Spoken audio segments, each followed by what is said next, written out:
Hey everybody, I'm Sam Gross with electricbikereport.com, and in this video we're going to be taking a look at the Blix Vika Flex electric folding bike.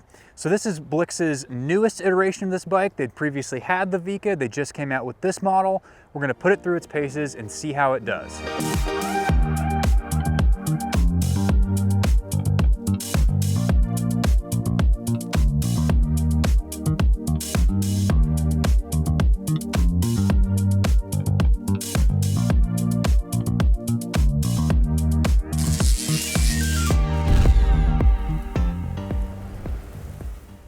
So the Vika is a through and through electric folding bike.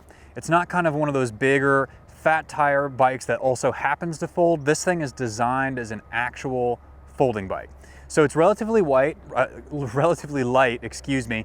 about 55 pounds, 56, somewhere in that ballpark.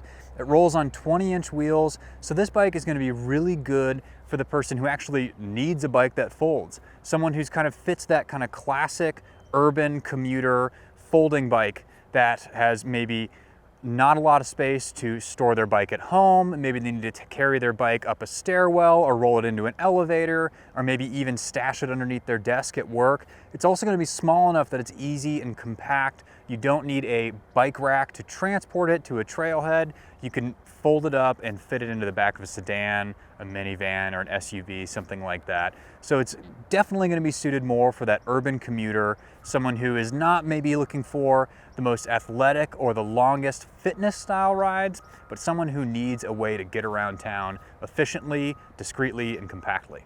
So the truest test of any e-bike, and really what most people care about, is how well the e-bike and its motor flatten out hills, how well it goes up hills. And in the case of the Blix Vika Flex, it's got a 500 watt rear hub motor, which compared to some of the 750 watt rear hub motor bikes that we test is not the largest. But I actually think this bike is going to go very well up our test hill, which is right behind me. We call it Hellhole. It's a 12% to 15% grade on average for a third of a mile. It's a pretty hardy hill. But why I think this motor is going to do well up this hill is actually because of the wheels it's turning. So the Vika comes with a set of 20-inch wheels with semi-slick tires. So smaller wheels take less force to turn than a larger wheel. And they've also got less rotational mass to accelerate. So that equates to what feels like a little bit more torque, a little bit faster acceleration, and better hill climbing.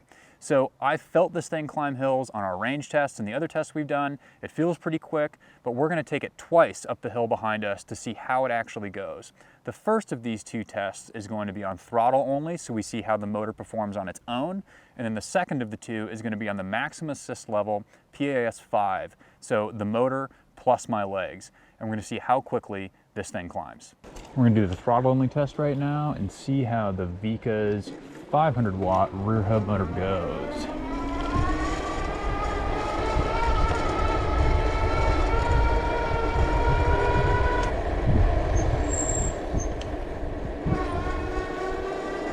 Hello. Dealing with a little lap traffic. Didn't quite get the run that we usually do. You on your left. Definitely getting noise from the motor, but it seems to be doing okay. We're only at just above 11 miles an hour, and we're actually getting through one of the steepest sections of the hill right now. So this is throttle only. I'm not doing any pedaling whatsoever. This is just the bike working on its own. It's doing pretty good. So one thing this bike has going for it is its small 20-inch wheels. So smaller wheels actually require less torque to turn over.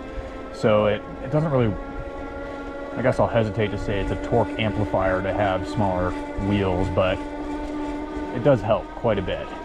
And torque is really your biggest factor when climbing up hills. So here we are, this is really the last steep section. The bike's doing fine.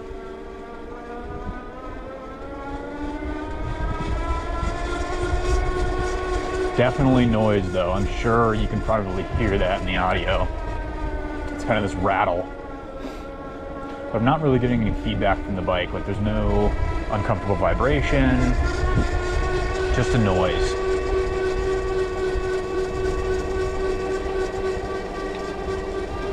And as the hill eases off, that noise is going away. And boom, there's the top. So here we are on lap 2, just started Strava. And this time we are using the pedal assist settings. So again, 500 watt rear hub motor. And this thing is pretty quick. So let's see how she goes. This is a class 2 bike, so it is gonna max out here at 20 miles an hour.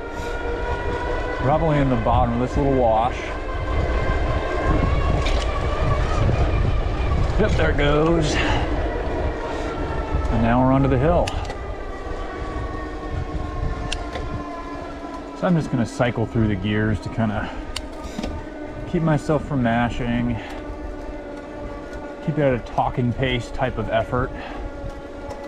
But yeah, this thing is doing great.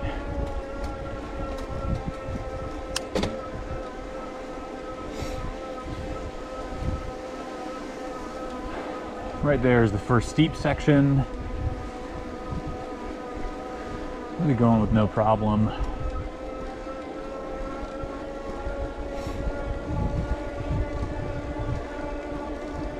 That rattling we got on throttle only is totally gone. So I think that was just really taxing the motor and it responding to that.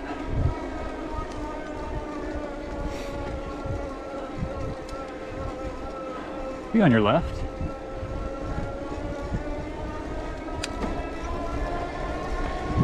So now near the top, cycling back through the gears.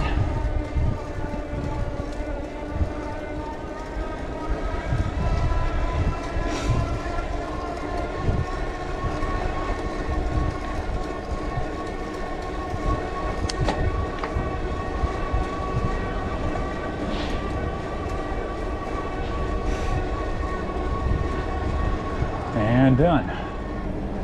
So we're back at the bottom of the hill after 2 passes up this hill called Hellhole on the Blix Vika Flex, and the bike did decently well. On throttle only, we got a time of 1 minute and 33 seconds with an average speed right around 12 miles an hour. And then on the pedal assist 5 setting, we actually got a very similar result of just a few seconds faster at 1 minute and 29 seconds with, again, an average speed right there at around 12 miles an hour.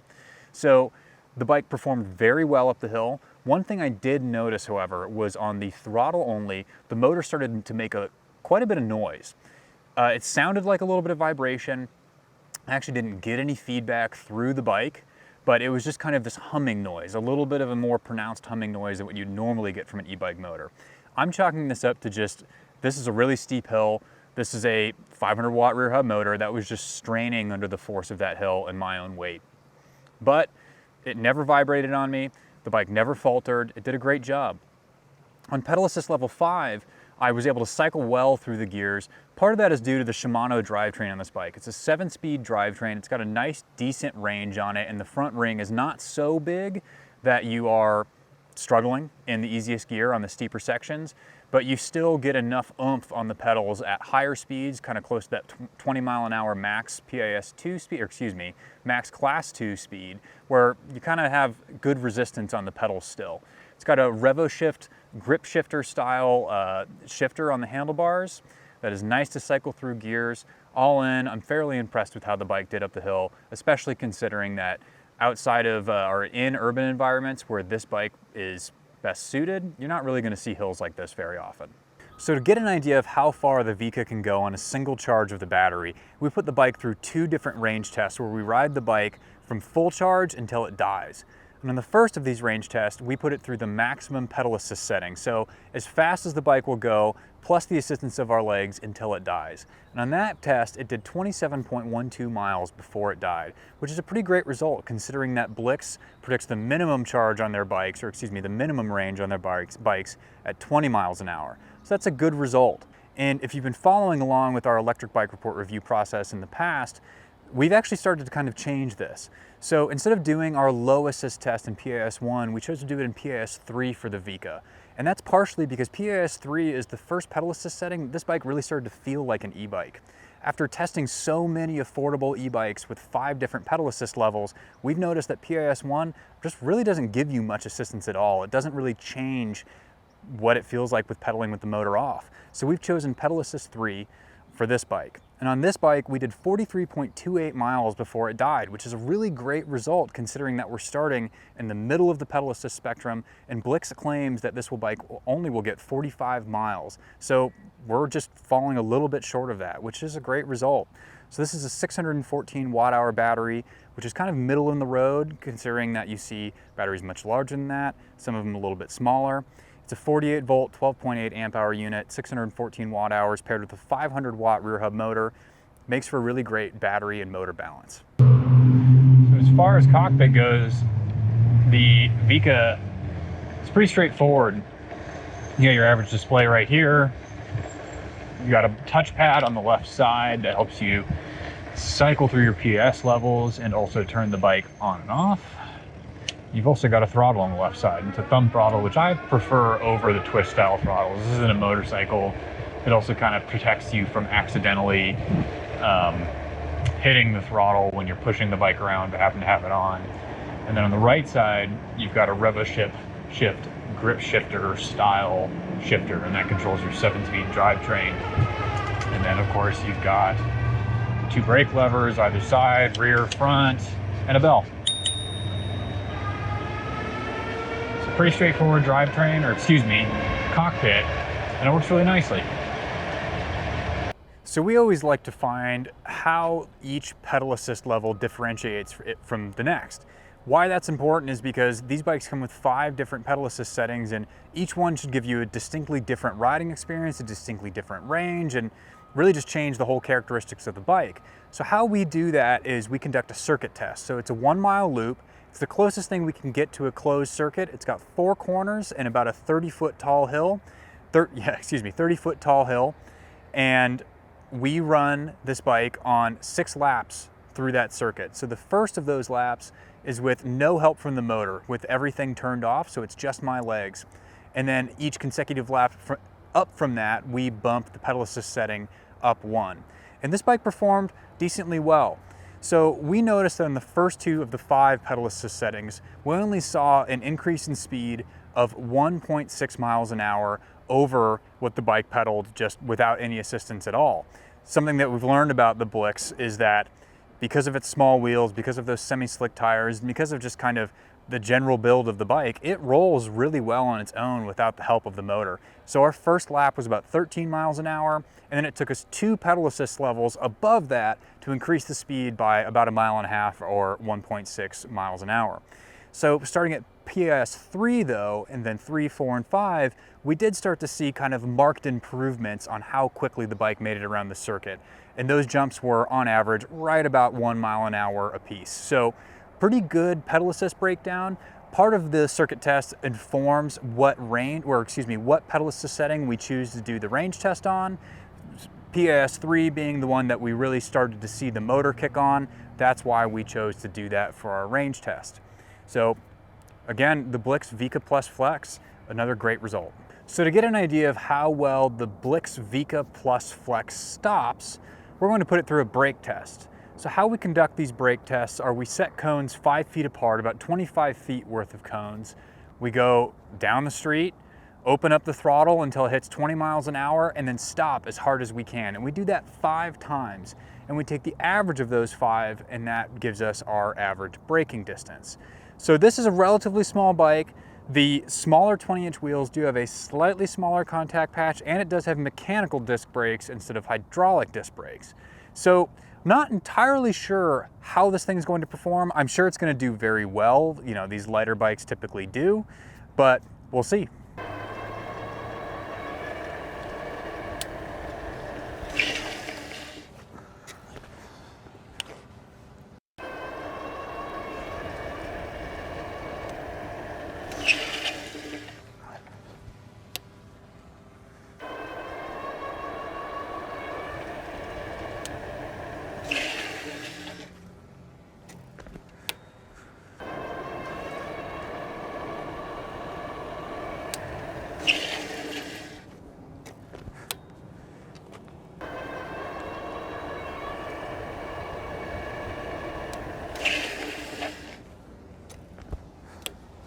So as we kind of expected, with this being a lighter weight e-bike, The Blix Vika did actually very well in our braking test. It came to a stop on average in 13 feet and 9 inches, which is a really solid result.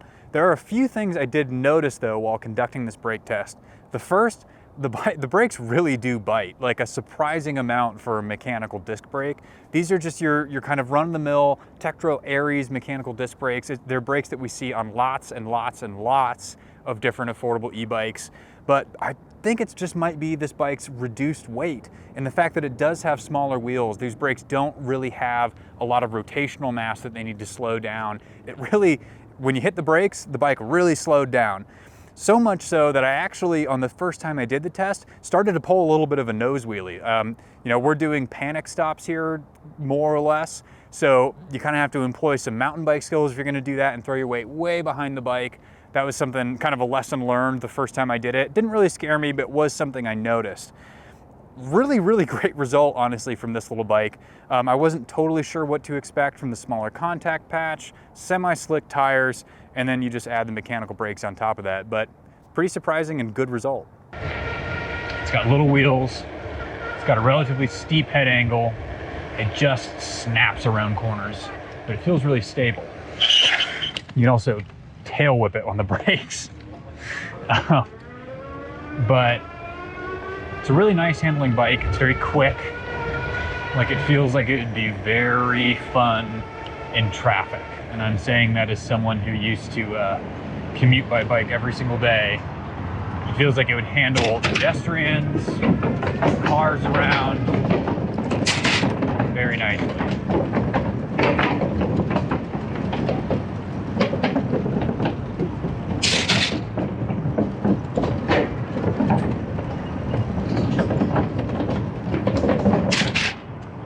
So that fast cornering is not just a side effect of the bike's steep head angle, or the fact that it's just kind of small and funky geometry. It's actually just those small wheels too. So as we talked about a couple of times, the Blix Vika Plus Flex, there's flex in its name for a reason. It is a folding bike. So like most folding bikes, you've got your folding mechanism right down here on the frame. You've also got a handle post that folds down and then pedals that fold down. So we're gonna go through the process really quick on how exactly this thing folds. First, I'm gonna turn off the bike so I don't accidentally hit the throttle and have it go awry. But I'll usually start by loosening up the handle post, dropping it down, undoing the safety latch, popping open the frame. And this one, it is a little bit more of a burly latch. It's got a little bit of resistance, so I kind of push it out with my toe. Oops, gotta make sure it's fully unlocked. So I kind of push it out with my toe, bring the back end of the bike around, make sure the crank is out of the way, and voila, you have a folded e-bike. So an unfolding is just the reverse order of folding it. So it's got a little magnet there from axle to axles that you just got to break the connection, start to open up the bike. Please, there's going to be folding enthusiasts that watch this. Do not rip me apart for my technique in doing it. I don't fold very many bikes. But pop the clamp down, make sure your safety latch is on, open up the handle post, tighten it down. It's got this kind of cam lock mechanism. You tighten a little bolt, make sure your pedals are unfolded, turn the bike on, and voila, you have an e-bike. So all in all, I've been really impressed with how the Blix Vika Plus Flex has performed through all of our different tests, and honestly, I've just really enjoyed riding it. I'm not someone who spent a lot of time on smaller wheel folding style e-bikes. This actually is the first one I've ever reviewed at full length, but I've really enjoyed it. I really mostly enjoyed how it handled. I described it earlier as like a go-kart, and I really think that is the best way to talk about this bike. The smaller wheels, the steeper head angle, it just really zips around. And you add those smaller wheels and how quickly they spin up to speed with that relatively large still for this style bike, 500 watt rear hub motor, it just makes for a really snappy, fun, kind of exciting ride. This bike's gonna be most at home in an urban environment. Think commuting in a denser city where you've got pedestrians and traffic, and I really think those handling characteristics, that kind of go-kart style, snappy handling is going to be really, really great in that environment. One thing I also really appreciate about this bike is it's actually built with folding functionality in mind. We see so many e-bikes right now that kind of just have a folding mechanism added on as just like an additional selling point. It doesn't make a lot of sense as to why it folds. Folding bikes are really designed for storage in tight spaces, rolling it onto a bus or a subway or a train, or storing it in a hall closet in a third floor apartment. This bike could do that. It's relatively lightweight, the folding mechanism works well, it wouldn't be that hard to carry it upstairs, though it still is above 50 pounds. It's going to be a great bike for anyone who lives in a city or an urban environment and is tight on space. All in, I've really enjoyed riding this bike. And if you've liked this video, be sure to like our channel and subscribe. And if you want to learn more about the Vika, be sure to click the link in the description below, where I've done a little bit more of an in-depth write-up going through the entire bike, the results of all the different testing we did, etc., etc. For Electric Bike Report, I'm Sam Gross. Thank you so much for watching.